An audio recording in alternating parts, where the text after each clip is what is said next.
ఇదే కదా.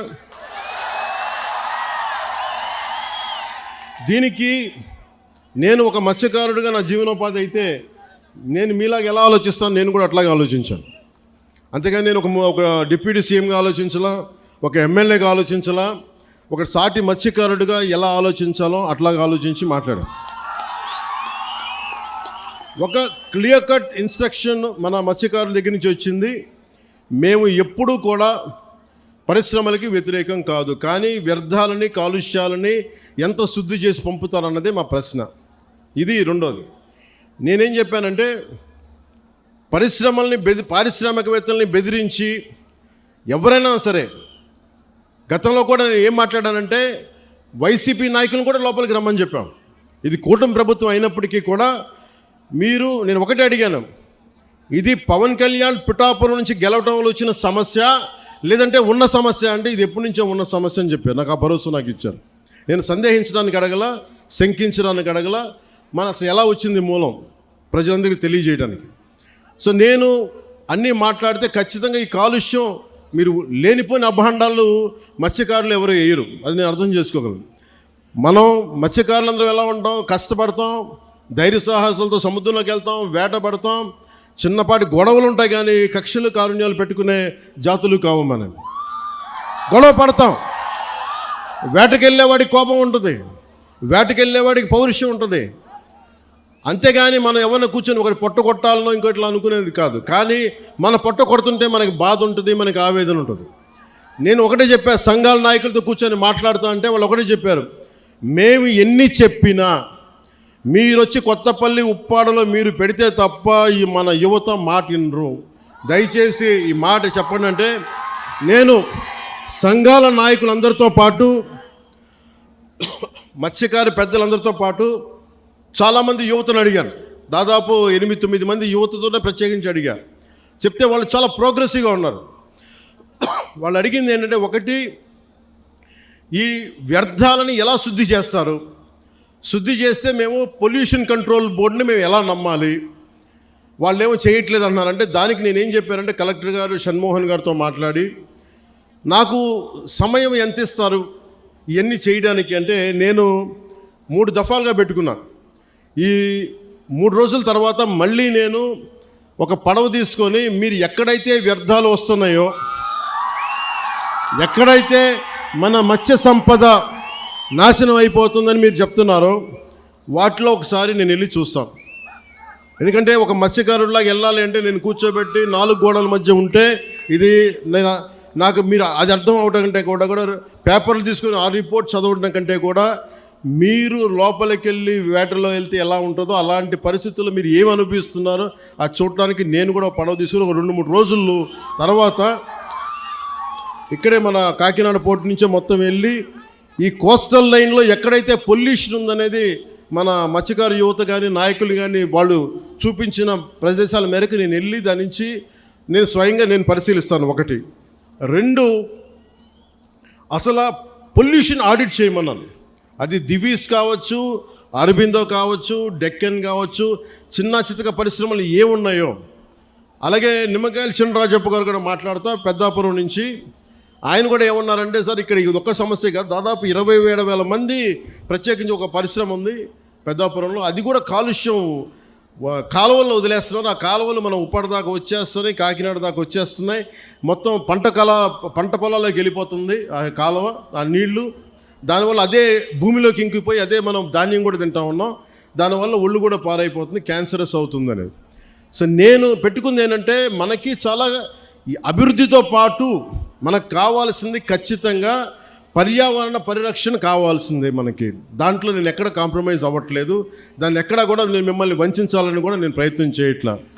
నాకు మీకు కుదరినప్పుడు నేను రాజకీయాలు వదిలేసి వెళ్ళిపోతాను తప్ప నేను మీ న్యాయం చేయలేనప్పుడు నేను కూర్చోబెట్టి నాకు నిజంగా మీ గుండెల్లో పెట్టుకున్న అభిమానం కంటే కూడా నేను పదవులుగా నేను ఏం చూడను. కాకపోతే ఈ పదవి ఉన్నది చాలామందితో కూర్చొని సామరస్యపూర్వకంగా ఎలా పరిష్కారం చేయాలి అన్నదే నా తపన. సో నేనేం చెప్పానంటే, ముఖ్యంగా నేను చెప్పింది ఏంటంటే, అసలు ఎంత పొల్యూషన్ జరుగుతుంది ఆ ఆడిట్ని ఒకసారి చేయమని చెప్పాం. ఆడిట్ చేద్దాం, అసలు ఎంత కాలుష్యం ఉందనేది చెప్తే అందరూ అడిగారు. షణ్మోహన్ గారు మొత్తం సంఘాల నాయకులందరితో మాట్లాడి, అక్కడ ఉన్న యువతతో కూడా మాట్లాడి, ఈరోజు దాదాపు 100 మంది పైగా వచ్చారు. వాళ్ళందరితో మాట్లాడి మీ ప్రతినిధులుగా మేము అడిగింది ఏంటంటే, షణ్మోహన్ గారు, కలెక్టర్ గారు, కనీసం మాకు 100 days టైం ఉంటే దీని మీద యాక్షన్ ప్లాన్ చేద్దామని ఒకసారి, అంటే ఎలా చేద్దాం దీనికి సంబంధించి. ఎందుకంటే మీరు బోట్లు దెబ్బతినకూడదు, మీకు మీ వేటకి ఇబ్బంది పడకూడదని దీనికి ఏం చేయాలంటే ఒక ప్రాపర్ యాక్షన్ ప్లాను, ఒక 100 రోజుల సమయం అని అడిగాం. సో మిమ్మల్ని కూడా నేను ప్రతిపాదిస్తుంది, మిమ్మల్ని అభ్యర్థిస్తుంది, మీ అందరినీ వేడుకుంటుంది. మాకు కనీసం ఒక 100 రోజుల సమయం కనుక మీరు ఇస్తే దీనికి ఒక రోడ్ మ్యాప్, ఒక ప్లాన్ క్రియేట్ చేసి మీ ముందు పెట్టి, మీ అందరి అనుమతితోటే మనకి ఉపాధి అవకాశాలు ఉంటూనే మనకి కాలుష్యాన్ని ఎలా నివారించాలి అన్న దాని మీద నా ప్రణాళికకి నాకు కనీసం ఒక 100 రోజుల సమయం కావాలి. ఆ 100 రోజుల సమయాన్ని మిమ్మల్ని ఇమ్మని నేను ఆర్థించడానికే నేను ఈరోజు మీ ముందుకు వచ్చాను. నాకు ఒక 3 నెలల నుంచి 100 రోజుల సమయం కావాలి. సో మీరు ఆ 100 రోజుల్లోపు నేను ఒక రోడ్ మ్యాప్, ఒక పరిష్కార మార్గం, అవసరమైతే దీన్ని క్యాబినెట్లో మాట్లాడతాం, లేదంటే అసెంబ్లీలో కూడా మాట్లాడి మీకు న్యాయం జరిగేలాగా నేను ముందుకు తీసుకెళ్తాను. మీ అందరికీ నేను మనస్ఫూర్తిగా మీకు తెలియజేస్తున్నాను. సో నాకు 3 నెలల సమయం మిమ్మల్ని, ఇది ప్రజాస్వామ్యం, నేను 4 గోడల మధ్య కూర్చొని నేను అడగట్లా. నాకు ఒక 100 రోజుల సమయం కావాలి. ఏం చేద్దాం చెప్పండి, అవునా కాదా? 100 రోజులు సమయం ఇస్తున్నారా? నాకు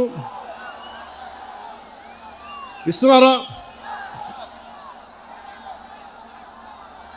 100 రోజులు సమయం ఇస్తున్నారా లేదా నాకు చెప్పాలి. అలా కుదరదు నాకు. ఎందుకు చెప్తా, మీరు 100 రోజుల సమయం ఇవ్వకపోతే, మీరు 100 రోజుల సమయం ప్రాక్టికల్గా మీరు ఆలోచించండి. 100 రోజుల సమయం ఇవ్వకపోతే, ఎందుకంటే రాత్రికి రాత్రి పొల్యూషన్ ఏం జరుగుతుందో మనం ఆడిట్ చేయడానికి కూడా చాలా టైం పడుతుంది. ఆడిట్ చేసిన తర్వాత వ్యర్థాలు ఉన్నాయి అంటే వీళ్ళకి ఎందువల్ల వ్యర్థాలని విడుదల చేస్తున్నారు. ఎందుకంటే మీరు 4 రోజులు ధర్నా చేస్తే 5వ రోజు పరిష్కారం నిజంగా రాదు. ఎందుకంటే దీని వెనక చాలా ఉన్నాయి. పరిశ్రమలు మనం ఇచ్చింది కాదు, వైసీపీ నాయకులు ఇచ్చింది. వైసీపీ నాయకులు ఇచ్చిన పరిశ్రమలు మన కూటమి ప్రభుత్వం వచ్చిన తర్వాత ఇచ్చిన పరిశ్రమలు కాదు. సో అందుకని అలా అని చెప్పి వాళ్ళలాగా భయపెట్టి, పారిశ్రామికవేత్తలను భయపెట్టి పారిపోతే అది దేశపరంగా ఇంకోలాంటి సంకేతాలు వెళ్తాయి, అదో ఇంకో సమస్య ప్రారంభమవుద్ది. సో మేము ఆలోచిస్తుంది వయా మీడియాగా మధ్యలో పొల్యూషన్ రాకుండా, మన మత్స్య సంపద చనిపోకుండా ఎలాంటి పరిష్కారం వెతకాలి. అలాగే ఓఎన్జీసీ వాళ్ళు మనకి కొంత కాంపెన్సేషన్ పే చేస్తూ ఉన్నారు, ప్రతి నెలకైనా అడుగుతూ ఉన్నారు. అది మేము పెట్టే ప్రతిపాదన కలెక్టర్ గారితో, సంబంధిత మంత్రివర్గంతో మేము అడుగుతుంది. ఎక్కడైతే ఎఫెక్ట్ అవుతూ ఉన్నారో వాళ్ళకి సంబంధించి ఆ పరిశ్రమలు కానీ పారిశ్రామిక యాజమాన్యంతో మాట్లాడి వాళ్ళు ఎంతవరకు చేయగలరు, ఒకవేళ కాంపెన్సేషన్ ఇవ్వగలరా, నెలకి ఇవ్వగలరా, లేదంటే 1 time సెటిల్మెంట్ చేయగలరా, ఇవన్నీ మాట్లాడాల్సిన అవసరం ఉంది, మాట్లాడాల్సిన పరిస్థితి ఉంది. అది మీకు అంటే ఇవన్నీ చేయడానికి నాకు కనీసం ఒక 3 నెలలు సమయం కావాలి. 3 నెలల సమయం తర్వాత ఖచ్చితంగా ఒక పరిష్కార మార్గానికి తీసుకొచ్చి, ఇది ఎందుకంటే పిఠాపురం మోడల్, ఈ పొల్యూషన్ మోడల్ రాష్ట్రం అంతా అప్పీల్ అవుతుంది, అప్లై చేయాల్సిన పరిస్థితులు వస్తూ ఉన్నాయి. ఎందుకంటే పరిశ్రమలు రావాలి. ఉదాహరణకి మీకు భీమవరం దగ్గర ఆక్వా పార్క్ ఉంది. ఆక్వా పార్క్ పెడితే ఏం జరిగింది, అక్కడ కూర్చోబెట్టి రాత్రి గొడవలైనవి. కానీ ఆక్వా పార్క్ పోలీసులు ఛార్జ్ చేశారు, కేసులు పెట్టారు, కానీ పరిష్కారం దొరకలా. మనకు అలాంటి పరిస్థితులు రాకూడదు. నేను ఒకటే చెప్పాను, జనసేన నాయకులకు కావచ్చు, ఇంకే నాయకులకైనా కావచ్చు, ఎవరైనా సరే ఈ కాలుష్యాన్ని అర్థం చేసుకొని దీని మీద మీకు కథ చెప్పేవాళ్ళు కావాలంటే ఈ రోజుకి మీకు కూర్చోబెట్టి ఆకాశాన్ని తెప్పేస్తా, 3 రోజులు అయిపోతుంది సమస్య, నేను మాట చెప్పేయగలను. నేను మిమ్మల్ని కూర్చోబెట్టి మీ చేత చప్పట్లు కొట్టించుకొని వెళ్ళిపోగలను, కానీ ఏం చేయను. అలా కాకుండా నేను 3 నెలలు ఎందుకు సమయం, 100 రోజుల సమయం ఎందుకు అడుగుతున్నానంటే, చాలా త్రికరణ శుద్ధిగా మీ సాటి మత్స్యకారుడు ఎంత కష్టపడుతుందో అర్థం చేసుకొని దాన్ని ఉద్దేశంలో పెట్టుకొని మాట్లాడుతున్నాను. అందుకని మీకు ఒకటి చెప్తున్నాను, నిజం కురచ బొంకు పొడవు అంటారు. అంటే అబద్ధం చెప్పడానికి ఇంత చెప్తాం, అసలు మేమేం చేయగలం అని చెప్పట్లా.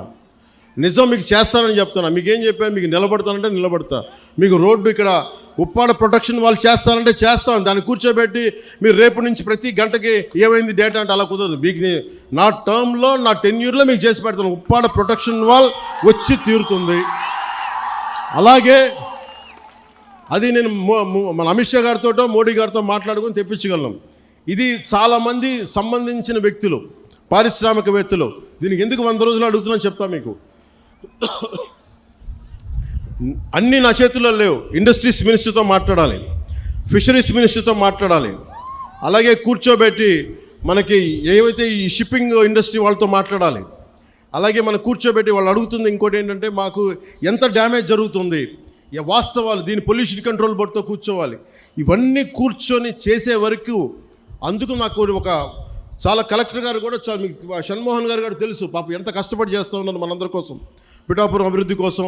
మన పాడా యాక్ట్ మన చేసాం, మనకి డెవలప్మెంట్ బోర్డు పెట్టాం పిఠాపురంకి. ఇన్ని సంవత్సరాలు ఎప్పుడు జరగల. అందుకని మీరు నా మీద నమ్మకం ఉంచి మీరు రోడ్ల మీదకి వచ్చి మీరు గొడవలు చేస్తే నేను వస్తా, మీరు తిడితే నేను పడతా. మీరు మీ ఇంట్లో కుటుంబ సభ్యుని కాదు ఇంకెవరిని తిడతారు,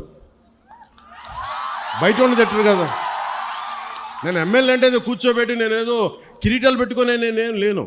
మీరు మాట పడితే భుజాల మీదకి ఎత్తుకున్నప్పుడు నా భుజం మీద దెబ్బ కొడితే నేను భరిస్తాను, ఎందుకంటే మీరు నా కుటుంబం. మీ చేత తిట్లు తింటాం ఇవన్నీ నాకు అవసరమా లేదా నేను ఆలోచించట్లా. నాకు మన మత్స్యకారులు అంటే ప్రేమ కనుక నేను మాట్లాడుతున్నాను, మన సోదరులు అంటే ప్రేమ నాకు. కానీ మన జీవనోపాధి దెబ్బ తినకూడదు. జీవనోపాధి ఈ సమతుల్యత కోసం కూటమి ప్రభుత్వం ఒక ఉన్నత స్థాయి కమిటీని కూడా ఏర్పాటు చేసింది. అందుకని నాకు ఆ సమయం ఇవ్వాలని మీకు మనస్ఫూర్తిగా కోరుకుంటూ ఒకటి చెప్పాను, పారిశ్రామికవేత్తల్ని ఎవ్వరు కూడా రాజకీయ నాయకులు దయచేసి మీకు న్యాయం చేస్తామని చెప్పి మిమ్మల్ని ఎగదోసి పబ్బం గడుపుకుంటే మీరు దయచేసి అలాంటి వలలో పడగండి. అది రైట్ అవ్వదు. మనం ఏమవుద్ది, పారిశ్రామికవేత్తలు బెదిరిస్తే మీకు పర్మనెంట్ సొల్యూషన్ రాదు. మీ అందరికీ తల 10,000 25,000 పడేసి నాయకుల కింద ఇచ్చేసి చేతులు దులుపుకొని వెళ్ళిపోతాను. నేను అలాంటి చేయడానికి రాలా, అలాంటివి నేను చేయను. అవసరమైతే ఉప్పాడలోకి వచ్చి మీ చేత తిట్లు తినడానికి సంసిద్ధంగా ఉంటాను తప్ప నేను అలాంటి బ్యాక్ డోర్ పనులు నేను చేయను. సో అందుకని మీ అందరికీ మీరు నా మీద నమ్మకంతో ఉండండి. నేను మళ్ళీ 2 రోజుల తర్వాత 3 రోజుల తర్వాత కరెక్ట్గా నేను మళ్ళీ వచ్చి ఒకసారి పొల్యూషన్ నేను చూసి మీకు ప్రతి 10 రోజులకు ఒకసారి నేను మీరు ఒక కమిటీని ఏర్పాటు చేయండి. నేను అది అలాగే మత్స్య పరిశ్రమల్లో కూడా స్కిల్ డెవలప్మెంట్ గురించి ఒకటి మాట్లాడమని చెప్పాను. ఉపాధి అవకాశాలు ఇవన్నీ కూడా నేను మాట్లాడతాను. కాకపోతే ఇది ప్రిలిమినరీ మీటింగ్, మొదటి మీటింగ్ ఇది. నేను ఇక్కడికి వచ్చింది మీరు భయపడకండి, మీ సమస్యని సంపూర్ణంగా అర్థం చేసుకున్నాం. ఒక డిప్యూటీ సీఎంగా కాదు, ఎమ్మెల్యేగా కాదు, మీలో ఒకటిగా నేను ఉన్నాను అని చెప్పడానికి వచ్చాను ఇక్కడికి. అందుకని 3 రోజుల తర్వాత వచ్చి మీకు time to time deputy CM పేషీ నుంచి మీకు మీడియా దగ్గర నుంచి మన కూటమి నాయకుల దగ్గర నుంచి అందరి తరపున మీకు తెలియజేస్తాం. ఏమాత్రం మీకు కోపం ఉన్నా తాపం ఉన్నా మీరు దెబ్బలు తినడానికో మీ చేత తిట్లు తినడానికో నేను సంసిద్ధంగా ఉన్నాను. నేను ఎక్కడికి పారిపోను, ఇక్కడే ఉంటాను. ఇది మన నేల, ఇది మన ఊరిది, మనం ఎక్కడికి ఇక్కడే ఉంటాం. సో మనస్ఫూర్తిగా మీ అందరికీ ఈ భరోసాతోటి మీరు నాకు ఒక 3 నెలలు సమయం ఇవ్వండి. మళ్ళీ 10 రోజులు ఇంకొక 2-3 రోజుల తర్వాత మళ్ళీ వచ్చి మొత్తం తిరుగుతాను తెలియజేసుకుంటూ సెలవు తీసుకున్నాను. జై జనసేన, జై హింద్.